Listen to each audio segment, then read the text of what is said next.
Welcome, Mama. Welcome back. I'm excited to be posting back on the podcast stream, on YouTube, all of that. Today's video, I'm just going to be sitting down and talking about something that I think is really relevant. I also think it fits perfectly with spooky season because we're going to be talking about identity loss. And what is scarier than feeling like a ghost in your own life or feeling like a ghost of who you once were? And when I polled my Instagram followers, like 98% of moms said that they felt like they had lost themselves. And I think that is very significant. And the research on broader groups shows that it's on average up to 62% or more feel like they have lost themselves at some point in time. So it's definitely something we need to talk about. And before we jump into it, my name is Sam. I'm a certified Matrescence educator. I study the sociology of motherhood, so how society, culture, and politics impact motherhood. I also am a mom of two. I make merch for moms with a mission, and I make content for fun on every platform. So you can follow me on with the links down below. You can also subscribe to this podcast, share it if you think it's helpful, and leave a review, leave a comment. Any type of engagement helps a ton. So let's jump into it. What is identity?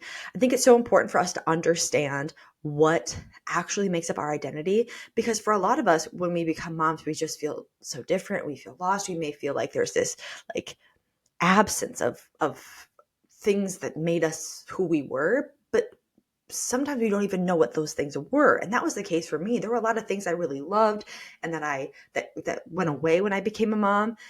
And I didn't realize how much those things really made up who I was, how I identified. And when I went through my certification course, when I started learning more about matrescence, I started understanding identity. And I was like, oh, wow, okay, those things were actually who I was. No wonder I felt lost when those things went away. And that's just one example. There's a lot more to this.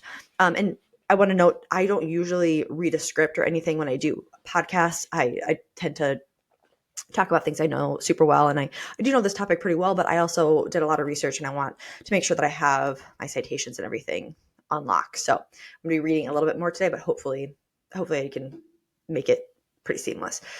But let's do this. What is identity? Identity is basically the question to who am I? And it's layered. There are different facets to our identity, to how we define who we are. First, there's our personal identity. So this would be your traits, maybe your appearance, your personality, how you would describe yourself as a person, your values, your beliefs. These are all key things to who you are as an individual. We also have our social identity, and this is the groups that you belong to, like your culture, your gender, your profession, and motherhood. Not the role of mother, but that you belong to this group of mothers. Then there's your relational identity, and these are the roles that we play and the connections that we have to others. So friend, partner, daughter, mom. The interesting thing about relational identity is this can change in the drop of a hat. You can lose a friend. You can lose a partner. You can lose a job. You can hate to say it out loud, but you could lose a child. And that change in our identity can be instant. And a lot of times that role is something that we very much cling to. It's an easy thing to make our identity, or the roles that we have. Very easy for me to just say, I'm a mom. Very easy for me to just say, I'm a fitness professional. Very easy for me to say, I'm a teacher. They're very clear things. But when we don't have the other facets of our identity really clear and understood, when those things go away or get added, that can shift things way more and be way more disorienting. And again, a lot of times these roles, losing them is outside of our control. Our narrative identity, and this is the autobiographical script we have in our head of who we were, who we are, the things that have happened to us, how they shape who we are, and how it all ties together. And developmental psychologist Erikson argued that identity is a lifelong development task. And adolescence is the stage of identity versus role confusion. So it's really where teens are exploring their identity and trying to find who they are authentic and who their authentic self is autonomous from their parents. And this is where they try out different hobbies. They switch friend groups. They try on different beliefs. They explore different hobbies, different sports, different outfits, different music. And it's all figuring out who they are apart from their parents. And this is called exploration and commitment, where you test and you choose and then you commit to identity. And neuroscience adds that identity is grounded in this autobiographical memory and emotion. It's how the brain organizes your life story. And sociologists point out that this is also socially constructed as how others see you and how that shapes you yourself. And I think a lot of us could point to a time where someone said something about you, or maybe said it a lot, like Samantha is dramatic, and it becomes part of your autobiographical identity of I'm dramatic. Everybody says I'm dramatic, which that's either here nor there. Am I? I don't know. But that's one thing I heard all the time. I was in acting. I did music. It came with the territory. I'm also a Leo. Okay. Sue me. But see how much that impacts my identity, where I'm like, oh, people think I'm a dramatic just because I like these things and I don't think I am. And it can make this push and pull. And as we get older and as we have the time to reflect and to experiment, we start to solidify that identity. And this, as in motherhood, as we'll see, this is something that can be fostered, and it can be something that is encouraged, this exploration of you can go and explore and change your mind, and you are who you are an individual, and we want to see you explore. I would love to have this conversation with a child psychologist if anybody's listening who wants to have this conversation. How do we help to foster this exploration that doesn't a lot of times in motherhood and in adolescence, we're told who we are so much. We're told who we're supposed to be, what a good kid does, what a good blah, blah, blah does, what a bad kid does. And it becomes this like, it can either be I'm doing this because you said I should, and that doesn't feel authentic to me, but I'm doing it because I'm supposed to. And then you end up down the road like, who am I? Because this doesn't feel like who I am, but this is what I thought I was supposed to do. And I think we've probably all been there at some point where we've checked these boxes of what you're supposed to do, who you're supposed to be. And you're like, man, this doesn't even feel right to me. Because we don't have those clear values, because we don't have that clear exploration. Weren't allowed to explore and see who we wanted to be. We just did what we thought we were supposed to do. That's me through and through. But then on the other side, we have the things I've also done of kind of being defiant to that path of, well, you said I was supposed to do that. Well, now I'm going to go the other way because I don't want to do what you tell me to do. I'm going to do what I want to do. I'm going to figure it out for myself. But then that can force their hand too, because what if they actually wanted to do what you were telling them to do, but they didn't want to do it just because you were telling them, right? So it really is, the space is what's needed to explore the support, that safety net of like, I'm here to catch you. It's more about the morality and the values than it is about the actual thing that you're doing, if that makes sense. And so when we look at how motherhood shapes our identity, it can be like an overnight identity crisis for a lot of people. And because it's not just a new role, which it is, and it is a huge role that is put on you immediately. It's also a developmental transformation. And if you have followed me, you know what matrescence is, but matrescence is this ongoing developmental process of becoming a mother. Then this is coined by Dana Raphael in the 1970s. This is also called, there's a shift called the motherhood constellation, and this is by psychiatrist Daniel Stern. And this is how your psyche reorganizes around the baby. And we can call this mother mind as well, where baby and mothering comes first, and it takes up a lot of our mental capacity. And all those things that we once cared about are still there. They're just not able to be given the attention that we need, and that can feel really disorienting. But let's talk about the different ways that our identity can shift in motherhood. First, we have that role and social identity. You become mom everywhere you go. You are a mom. You have this baby. And it is the dominant role that your self-concept is around, or is restructured around. You may not see it as the number one piece of your identity, but your psyche may. And what's interesting about this to me is that we are, go from not being a mom to being a mom overnight. And we don't know what we're doing in most cases. You might have some idea, right? But to say that you know how to be a mom is a really bold statement, because you've never done it before. It's like going your first day on the job and being like, yeah, this is what I do, and this is who I am, and this is my entire identity. You've been on the job for one day, my dude. Like, you gotta work into that identity. And I can tell you 100%. Yes, I was a mom the day I had my son, and my life changed and my priorities changed and so much changed, as we're going to talk about. And I am more comfortable in my identity 5 years into motherhood than I could have ever been, because that experience matters. And so that role can be disorienting, to be like, oh God, I'm this now. I have to know how to do this, right? I am a mom. I have to know how to be a mom. And you won't until you've done it for a while. And you still won't, because it's always changing. But that pressure to know what you're doing and to seamlessly transition into motherhood can be really, really hard. We also have our body changes. When we visibly look at ourselves in the mirror, it can be hard to recognize ourselves because we do not look the same. We also have our brain literally remodeling during pregnancy and postpartum. And so you don't just look different, you think and you feel different.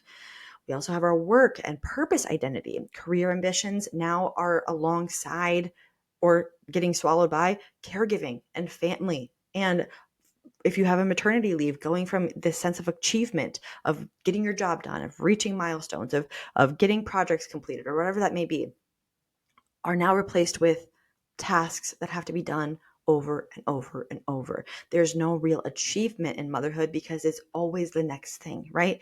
There's always another dirty diaper. There's always more dirty dishes. There's always another milestone. There's always another sleep regression. It's constant. And that feeling of purpose, that feeling of accomplishment and achievement can be really disorienting. Also, when you've identified yourself as this job for forever, and now you're home, or you decide to stay home, that can be really disorienting as well. Disorienting? Why does that not feel like a word right now? Anyway, it can really mess you up, because that was probably a point of pride. And if that's gone, well, who am I? Am I just a mom? Which, we make just a mom merch because we think that is a point of pride, but it can feel really different. We also have relational identity. How relationships can shift, partnerships shift. Oh my God, do partnerships shift? That's hard to say. And your brain centers around your baby, and all those relationships that used to be so important are now come second fiddle in a lot of cases, and a lot of times have to, even if it's not a conscious choice. And we also have, the difference between mom friends and non-mom friends, and how those relationships shift. Those relationship shifts can be very challenging in how we view ourselves. Values identity, our priorities shifting, our safety and stability and legacy may often suddenly outweigh our ambition or our spontaneity or our hobbies and what we used to like and value. That was the case for me. I didn't care about fitness anymore. I'd worked in fitness for 10 years. I was a fitness competitor, and I didn't care anymore. What did that mean? Who am I if I am not this? And psychologists call this identity accommodation. Then we have our narrative identity and how that changes. Of pre-baby, I'm independent. I love to travel. I love my career. And post-baby, I'm the kind of mom who, right? Like, you see how that shifts. It's like the motherhood takes that center stage, and a lot of those things that the story we tell about ourselves. Well, am I still that person because I can't do those things right now? I don't do those things right now. I am not those things right now, but I still like them. I still love them. But is that who I am? Right? Very, very disorienting. And lastly, big one, heavy one, is the existential identity that can come with motherhood, of motherhood bringing the question of meaning and morality and legacy. You've created a life, or you've welcomed in a life to your family, and you are confronted with life itself. I always said I never understood the passage of time until I watched it before my eyes, before I watched my son be different every single day, and truly be a little different every day for the last 4.5 years. And that can be a really confronting experience, to see time passing in a way that you've never experienced it before.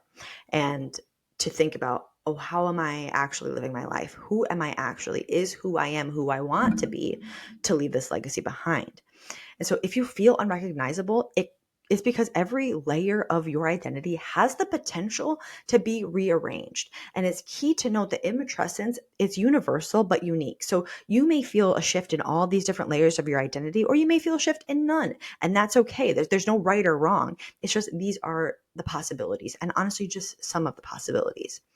So why does it feel like a loss instead of a change? Here are some of the reasons that it may feel more like a loss to you, and how we can make it feel a little more like a change. For a lot of us, we're expected this bounce back. And yes, bounce back is usually tied to body, but when we really think about it, society just expects us to bounce back in every sense of being able to, pick right back up on your household responsibilities. The amount of time that we have for recovery is very minimal. The amount of time we have for our maternity leave in the United States is literally zero. There's none required. And a lot of women are going back to work 4 weeks, 6 weeks, 8 weeks postpartum, and you're expected to just be you, but be you with a baby, which just is not how it works on even the most fundamental of levels. Culture glorifies self-erasure.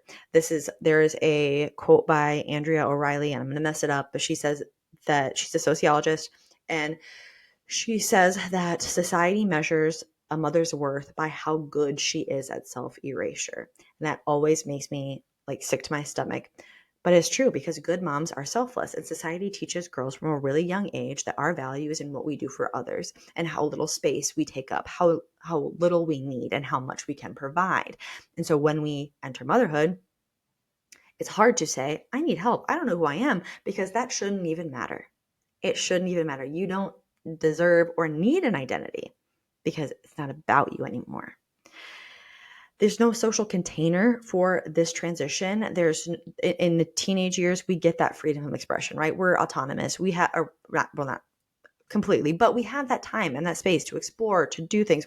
We're not responsible for anybody else. We are able to, do what we want to do. And moms don't have that. We also don't have the time and the space or the energy for this experimentation, because a lot of times our life is in survival mode. We are carrying the weight of everything our family needs, everything our kids need, and there's very little time for this exploration, but it is something that can make a huge difference. Next, let's talk about some things that can make this feel easier or harder. Just some variables here that I think are really interesting and that I've experienced myself. And first is whether or not you had a strong pre-baby identity. If you knew who you were, you understood identity, you had this very clear picture, it can feel, one, easier to see what's shifting, see what's changing, see what you want to keep and get rid of. But it can also feel harder because it's very clear what has changed, what is gone, and that loss can feel greater. If you had rigid expectations of the mom you would be that doesn't necessarily match who you are, it can feel like, well, then who am I? What am I supposed to be? Because what I thought I was supposed to be, I am not. And that sense of failure and that sense of confusion can add to this sense of loss. The socialization to be selfless, like we talked about, you were raised to equate your worth with sacrifice. And so you may hide into the background and not even try to find yourself here.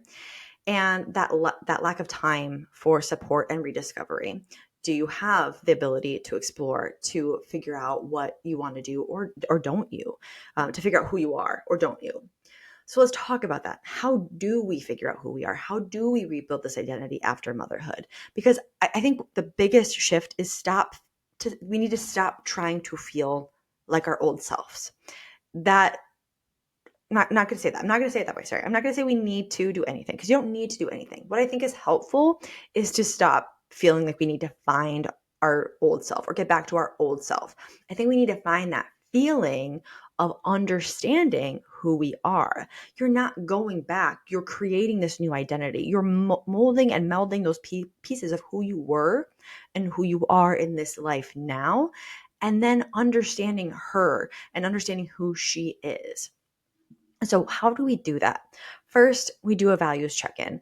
I think values work is so important. I really want to make like a course or a mini course or just something on values, because it is so powerful. I just feel like courses are so overdone. But if you would like to see this, please let me know. Jump in my DMs. Let's talk about it. But these are your identity backbone. It's how we make choices. It's how we align our lives, little choices and big choices. And if we don't know those, it can be hard to make choices that align with who we authentically are and what we authentically value. It can also help us to get clear on those things that we once valued that maybe we don't anymore. And it allows us to let those go, as opposed to clinging to them, trying to do the things we once did, do the things we once valued that aren't necessarily who we are anymore.